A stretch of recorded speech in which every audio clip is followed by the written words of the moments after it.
شوية ترمس لوز اللوز، عملنا الترمس على أصوله، بجد حلو جدًا، جدًا، ما فيهوش أي افتكاسات. تعالوا أمّا أقول لكم أنا عملته إزاي تاكلوه أحلى من موجود على الكورنيش. يالّا بينا، يالّا بينا. طبعًا معايا نُص كيلو ترمس، أنا كنت ناقعاه من امبارح بالليل لحد الصبح، وهاخده معاكم أحطه على النار ونشوف هنعمل إيه. خدته حطيته على النار، خد غلوة بالشكل ده، هاسيبه حوالي لمدة مثلًا 10 دقايق. وارجع أعمل له اختبار. أنا مش عايزة الترمسية تكون مستوية أوي ولا نيّة أوي، لأ، أنا عايزة الترمسية تكون ماسكة نفسها، زي كده. هاطفي عليه يبرد وأصفّيه ونرجع نكمّل مع بعض.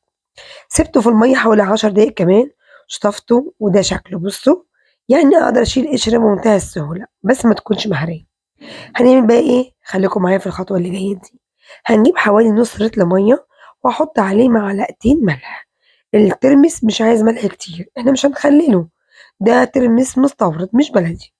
وأقلب معلقتين ملح على نُص لتر مَيّة وأنزل عليه بكمية الترمس بتاعنا. كده خلاص، خلّصنا الترمس. أسيبه نُص ساعة وبعد نُص ساعة آجي أقدّمه. في أي افتكاسات، في أي حاجة صعبة؟ لأ طبعًا. وبعد ما سِبناه حوالي نُص ساعة كده على جنب ياخد من إحياء المَيّة وملح، هنشوف هنعمل إيه. هنجيب بقى طبق التقديم بتاعنا أيًا كان بقى شكله وأبدأ أرصه كده. طبعًا إحنا عارفين الترمس حاجات أساسية جدًا، جدًا في أيام العيد، وأنا دايمًا باحب أعمله طول السنة، صيف، شتا، أجازة، حلو جدًا، جدًا، سهل ما فيهوش أي حاجة صعبة. ما بياخدش معانا وقت خصوصًا ما يكون مستورد، أنا باحبه مستورد، مع إن كتير مننا بيحب الترمس البلدي، أنا مش باحبه، ما فيش بيني وبينه أي عمار مع إن في ناس كتيرة بتحبه. أنا باحب المستورد عشان سريع. طبعًا نعمل مع بعض الدقة اللي بنحطها على الكورنيش، عبارة عن إيه، نُص معلقة شطة وشوية مَيّة وعصرة ليمونة ونُص معلقة ملح. أنا مش هاحط خل ولا أي حاجة. الدقة دي بنحطها وإحنا بنقدّم الترمس، مش على كل الكمية. نرشّها كده ونحط عليها إيه، كمان ليمونة على الوش. الله!